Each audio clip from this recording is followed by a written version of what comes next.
Hello and welcome to VidCon Now Asia Edition. My name is Jasper Donat.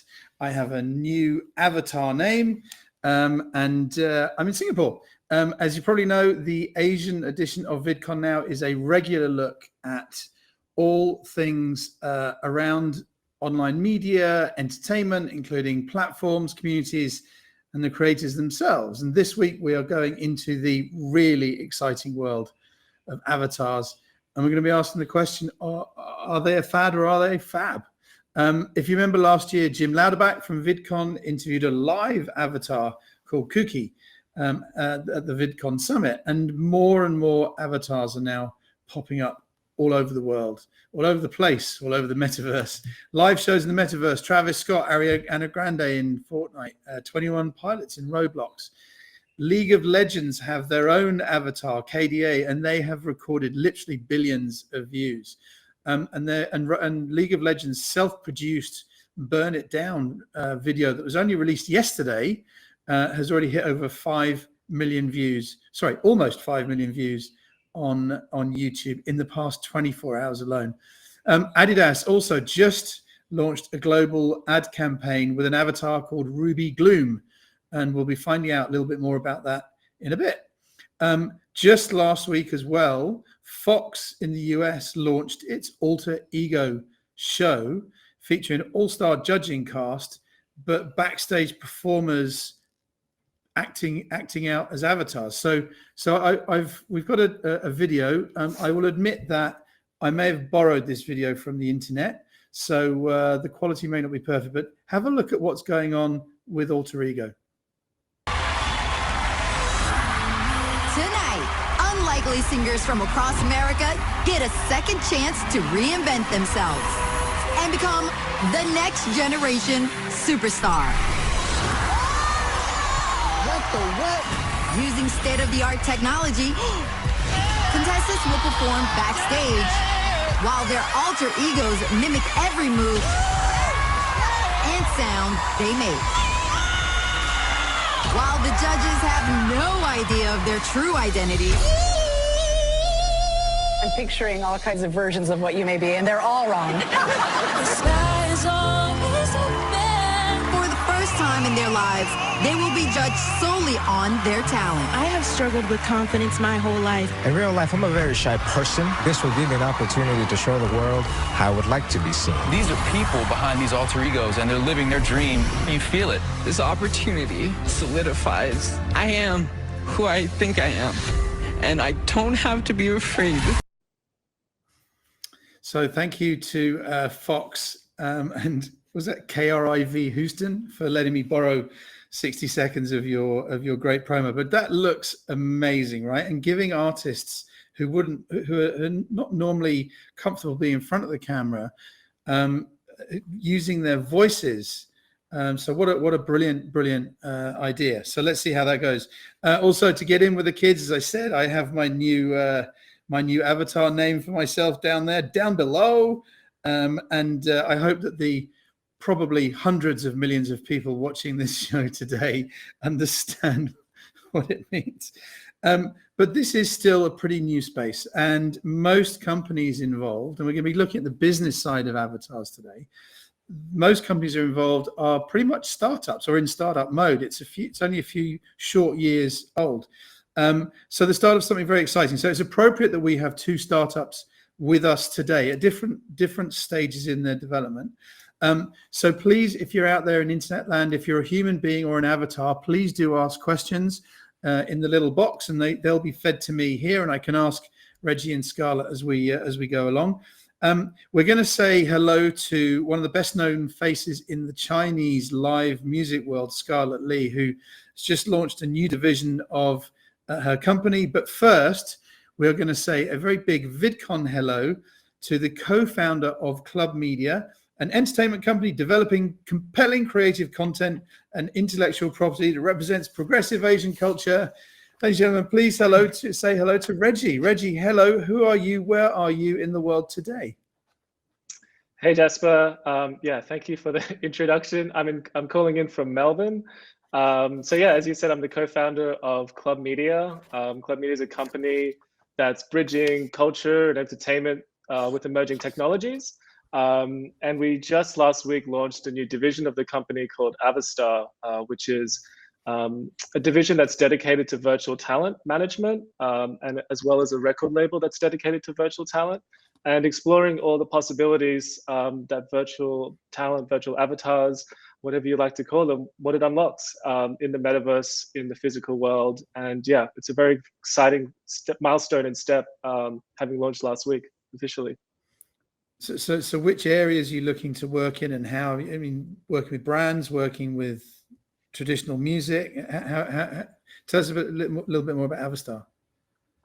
Sure. So we actually have a roster of 2 avatars. The first one is one that we created ourselves. We designed her and built her. Her name is May.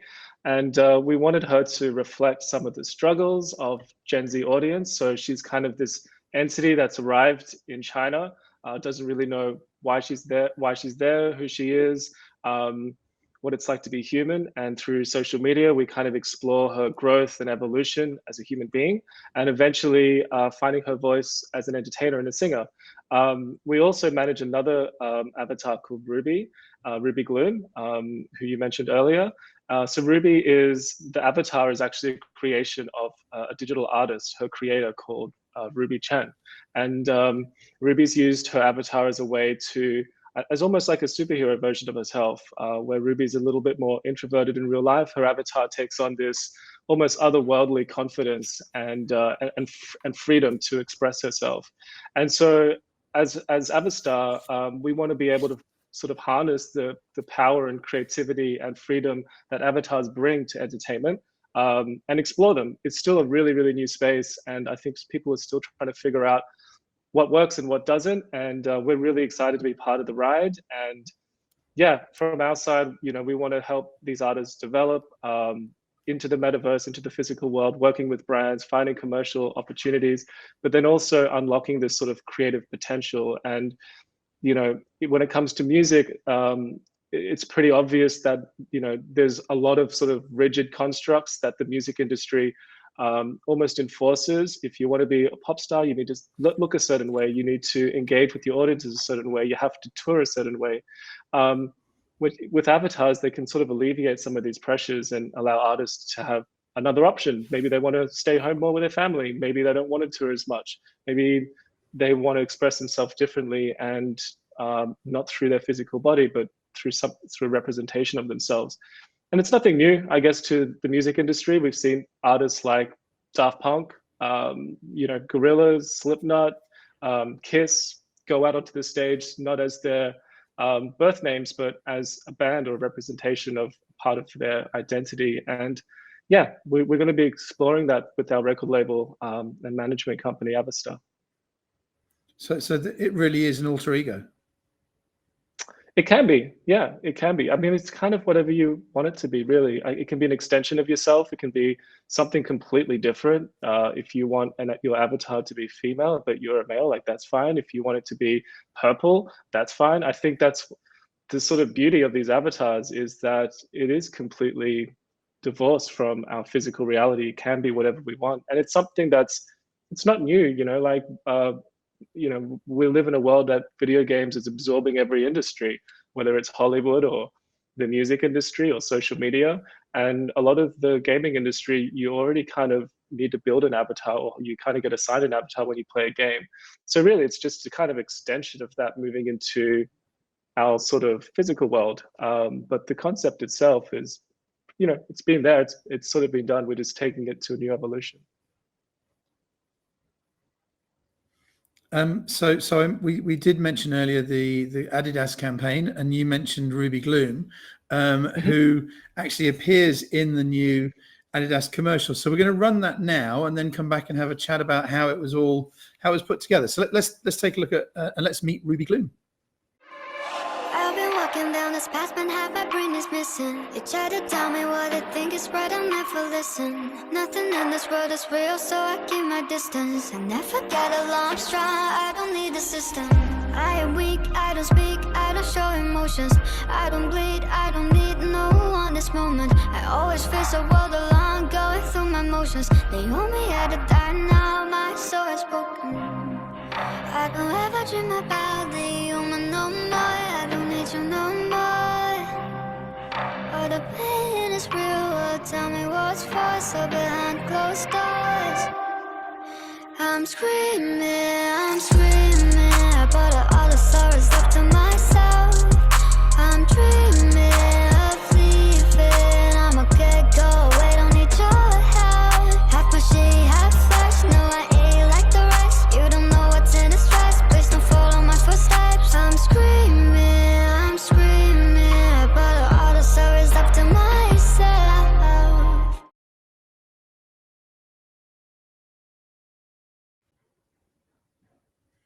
That's fantastic. So Reggie, I mean, that video goes on a lot longer. We just showed a minute of it, but tell us through the process. So Adidas came to you, or you went to Adidas with an idea. How did it all come together, and with the artist and the avatar and the shoes? Give us the story. Sure. So we worked with the Adidas team over in Germany, the global office, and they engaged Ruby to work with them on collaborating a design for the shoe. Ruby is an artist and that we manage. We manage her avatar, and they wanted to work with the avatar. So we started discussions on sort of bringing this project together. Our production company, Club Media, we do a lot of video, music production, VFX stuff. And so we came in to support with the additional content for the release of the shoe. And that include the key visuals, teasers, the music video. And so we sort of packaged that all together to sort of supplement the campaign and all the assets that went along with it. But also the timing was perfect because we had been gearing up and ramping up to launch Avastar, our label and agency. So it kind of just sort of fell in really neatly. And yeah, the launch of the shoe coincided with the launch of Avastar. And so Avastar, as a label, released the music officially, as well as the music video. And yeah, has brought us our debut single and first step into this exciting new frontier. And was there any involvement in the design of the shoe? Yeah, so Ruby, the artist. Yeah, so Ruby, as a digital artist, she collaborated with Adidas and essentially creative directed the shoe, as well as the music video. So yeah, it was a collaborative effort between Adidas and Ruby. That's pretty cool. So we're gonna bring you back in a second. We're gonna talk more about avatars with you and where it's going. But that Adidas commercial, that Adidas video, sorry, was a great example of how brands, avatars, music companies, entertainment companies are all collaborating. So thank you for sharing that with us, Reggie. You're going to get whisked away into the virtual back room, and we're going to bring Scarlett Lee up to say hello. Ni hao, Scarlett. Where in the world are you today? Beijing, of course. You're in Beijing. It's lovely to see you again. Thank you so much for joining now. For everyone, Scarlett and I have worked together for many, well, 1 or 2 years, should we say? Yeah, you Scarlett, can talk about us we worked at Channel V many years ago together in China, but Scarlett, you were very well known for Zebra Media in China for many years. You were the doyen of live music in China, and really involved in all facets of the live music industry. Tell us now about Zebra Labs. Tell us what you're up to now, because it's pretty exciting. Yes. So as Jasper introduced, I worked in the Chinese media and music world for many years. And my last company was the largest music festival and concert company in China. And now we're moving into the Metaverse. This is completely come out from my experience and my understanding of today's world. I truly believe great quality content are mostly created in a traditional way today still. But we all know the millennials and the Generation Z are spending 90% of their entertainment time in digital format. So I had this idea to create Zebra Labs, which is our main focus at the moment. It's going to be a digital entertainment company that focus on creating virtual idols, virtual concerts, and very, very high quality contents in the metaverse. So we are building an avatar pipeline with existing tier 1 artists who normally have more than 10 million followers on social network. And we co-create these digital contents with these artists, and we own the IPs together. So as you know, our team previously has worked very closely with these artists, and these artists, they can make it in the real world. Represents the true quality of their content. So we believe in the metaverse, there will be great opportunity for the artist that is made it in the physical world. That's our belief. And we can help them to extend their life into the metaverse. That's why we are here. I imagine that means as well, just thinking about that, if I'm a Chinese artist or a K-pop artist or an English artist or an Italian artist, if I've got an avatar, that avatar can be from any country. I can localize it into any language. I can localize it into any look, culture. Yeah. Is that something that you'll be looking at doing? Is this an opportunity? Yeah. First of all, we are not looking at make a copy of the artist. We are looking at to help the artists to explore the talent they haven't been able to flourish because of their current workload, right? All the tier 1 artists have full schedule. I mean, their time is the limitation of their lives. So we want to release them from the space and the time that they're limited into it. And that's the whole purpose about Metaverse. I mean, Metaverse is a new world, but the reality is you can help the human in physical world to release their time and space, and also their talent. So that's what we believe. And of course, multiple language, multiple locations, it's not an issue in Metaverse. But we truly believe art travels through different spaces and different cultures. Yeah. So it's not a case of being in 2 places all at once. It's about being everywhere all at once, but because language is just such an important facet of connecting with your fans, right? You and I have talked about this many, many times, and we talk about this a lot at VidCon, certainly for Asia, where there's so many different languages, and you have a lot of international, creators coming from America or Europe who just think automatically that fans over here will understand their videos, and they might not. So all of a sudden, you got a chance to localize everything at the same time. Right. Exactly. That's fantastic. So where do you see avatar? What kind of areas do you see avatars getting into? We've talked about music videos. What other areas can you see yourself getting into? Well, I think I would call these short films, because we are going to produce them in full CG or fully, digitalized. So it's not like a feature shooting. So we're going to create very high quality, like Love, Death, Robots, this kind of quality films for these artists. And the first stage will be mostly for musicians, which is very, very, I would say, great for these musicians, especially the Chinese musicians. In the last 10 years, we don't have very good quality films or videos on music-related subject.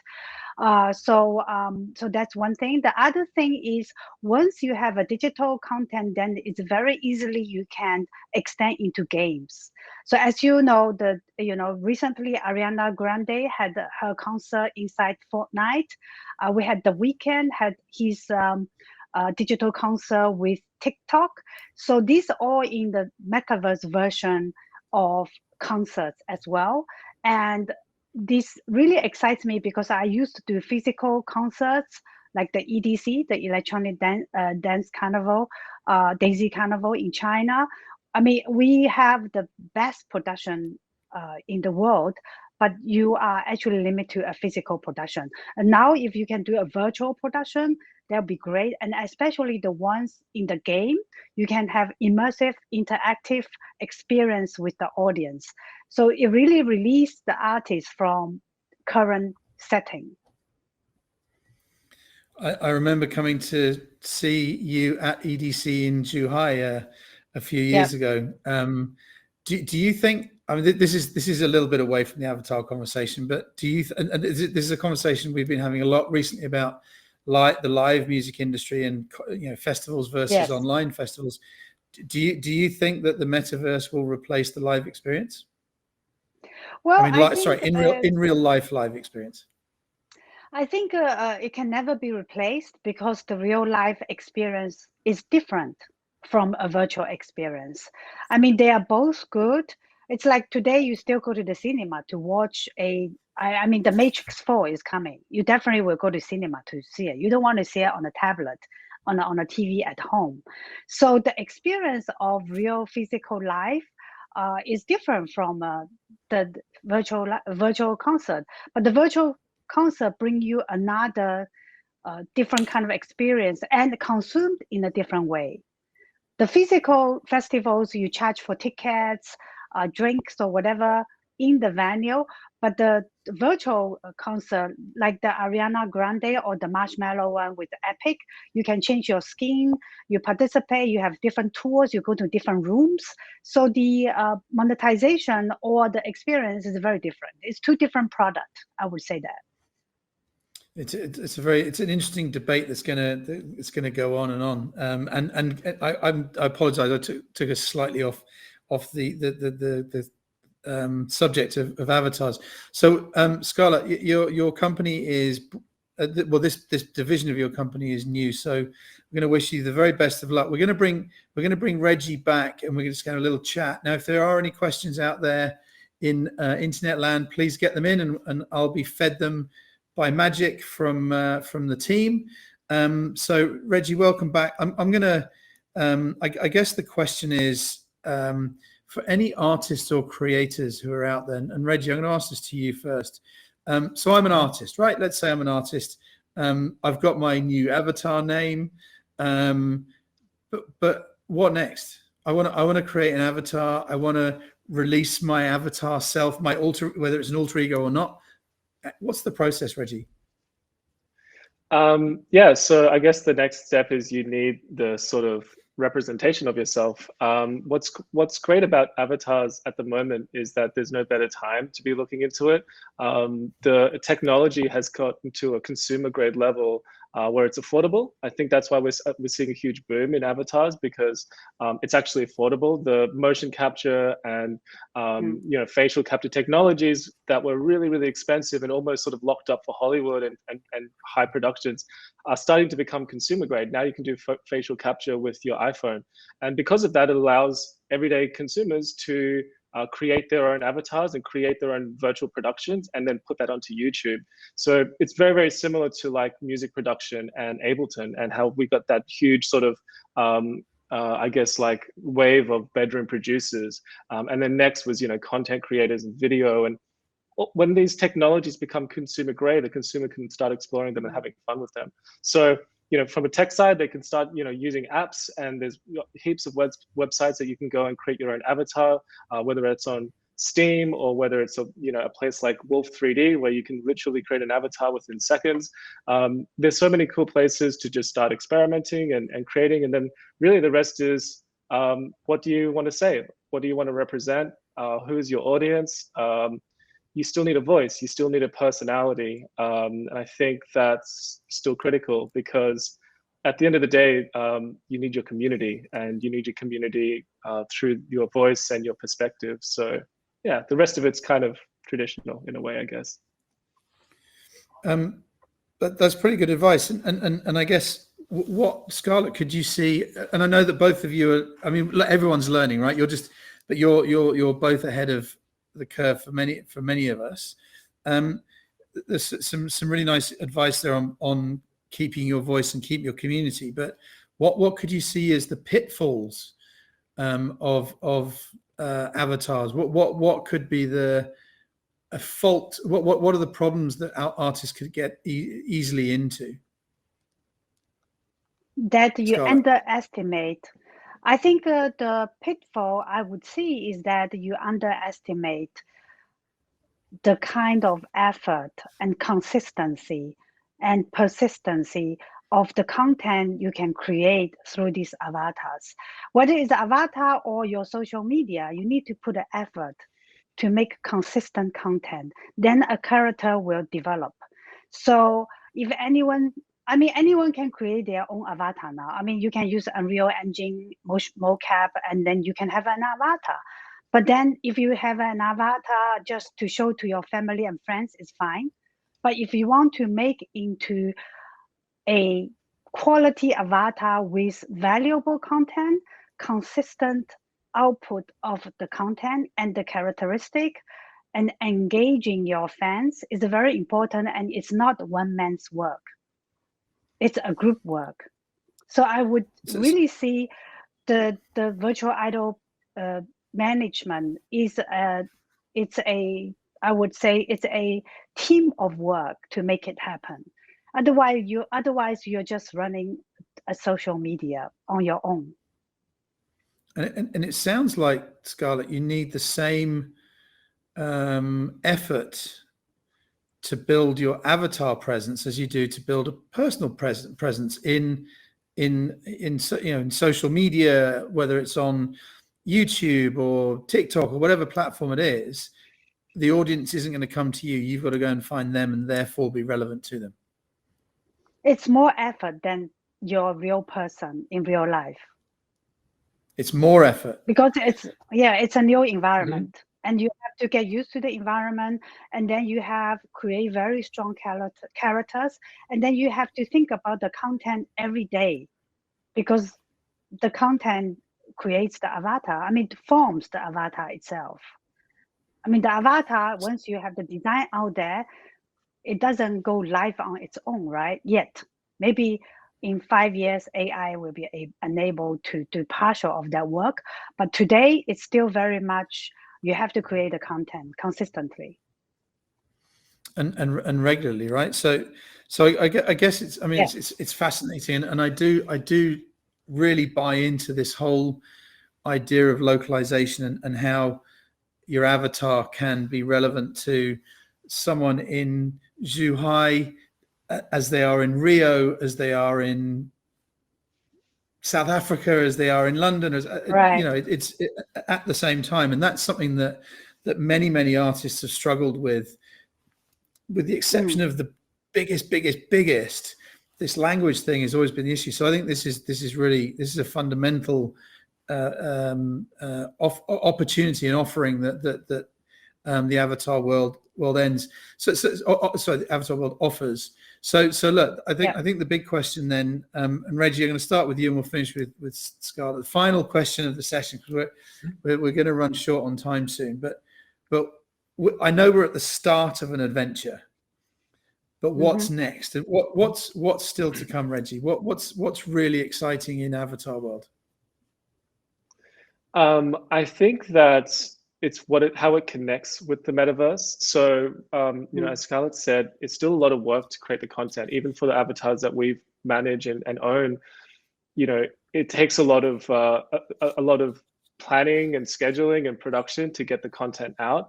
But I think like moving forward, what's going to be interesting is I think that content will become a little bit easier over time and as we get more tools and technologies. But then I think the really exciting thing is how it exists on the blockchain. So the metaverse is inherently, I think, being developed. A lot of the exciting areas are on the blockchain. So whether that's Sandbox or Decentraland or Somnium Space, you kind of have these places where they have their own economies, their own items, their own communities, and taking the avatar into those places and unlocking all the features of the blockchain, whether that's NFTs and membership, sort of royalty programs, will kind of bring forth, I think, an entirely new ecosystem between the fan and the artist. And that to me is really exciting. And there's so many new innovations in this space that just coming up literally every day. It's so hard to keep a track of. NFTs alone, just how much that's evolved in 6 months, is kind of it's amazing. And there's so many people that are putting the building blocks of the metaverse in place, that to enjoy this metaverse, you need a vessel, and avatars will be the vessel to enjoy the metaverse and to traverse through it. And so, because you can't use your physical body, so I think it's once people kind of have these avatars, and hopefully one day they're going to be interoperable, meaning you can sort of float between different games and different universes kind of seamlessly. It just unlocks, all these possibilities of how you can engage with your community, how you can engage with others, what kind of experiences you can give as an artist, and foster new communities in this, incredibly exciting new digital realm. Do I need to worry about my job? No, of course not. It's you have a new avatar name, Jasper. You're fine. I'm ready. You're entering. You're ready to go. I'm ready. You're primed. Well, look, avatars. There are AI avatars out there that don't need humans.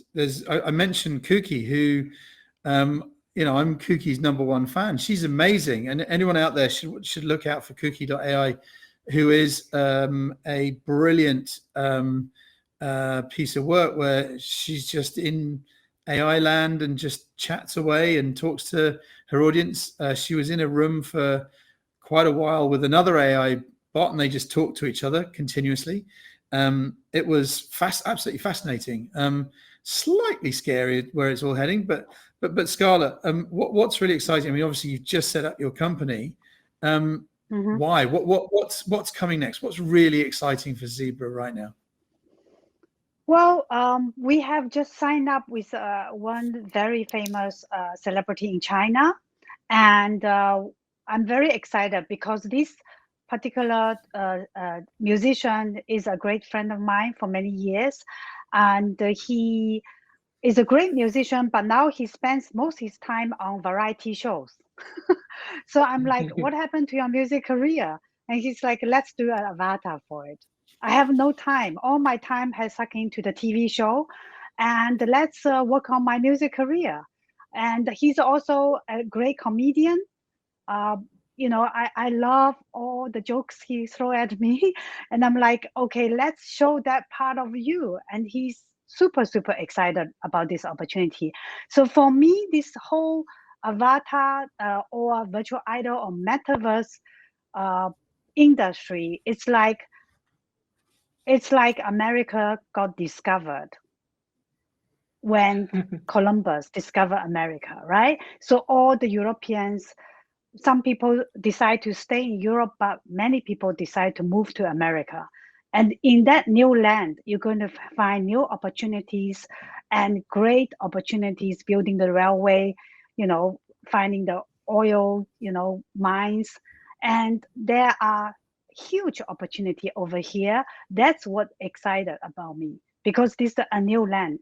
And if you have the guts, the risk-taking ability and the imagination, and play on the new land.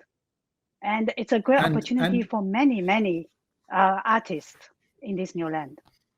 And of course, an avatar name. Don't forget an avatar name. Right. Listen, this if you want absolutely a new fascinating. identity. I want an alter ego. I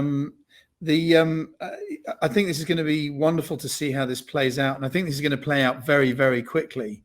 This isn't something that's going to develop over a few years, like you said, Reggie. This has been in the last few months that it's really blown up. We've talked about avatars being an alter ego. We've talked about them being not just an alter ego, but also an extension to someone's life, whether they're a star or just a creator.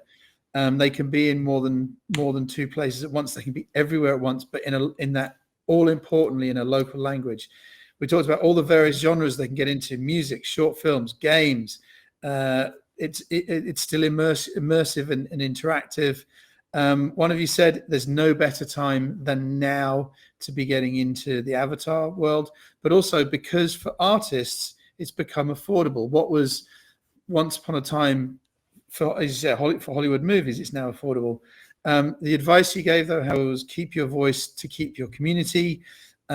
Interestingly, it's not easy. don't underestimate the effort. You said have a great team around you. And actually, Scarlett, when you said it's not easy, it's more effort to create an avatar and to build a presence in avatar. It's not just going to go overnight. So that was really interesting. We talked a little bit. Now we touched on blockchain, crypto, and NFTs, and we could probably go a little bit more into that. I need to understand a little bit more to be able to ask those questions. But NFTs really have blown up in the last 6 months, and so this whole area of owning your own content for life on the blockchain is absolutely fabulous. I love the concept of it's a new land, new opportunities, building a new railway, so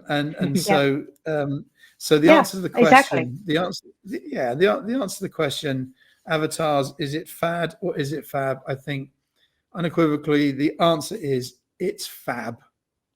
And so with that, I want to say a big VidCon thank you. Reggie down in Australia, Scarlett up in China. Thank you so much for bringing your avatar stories to us. Good luck with the startups. You're already a long way down the path already, but can't wait to see you hopefully live in person soon at a VidCon near you.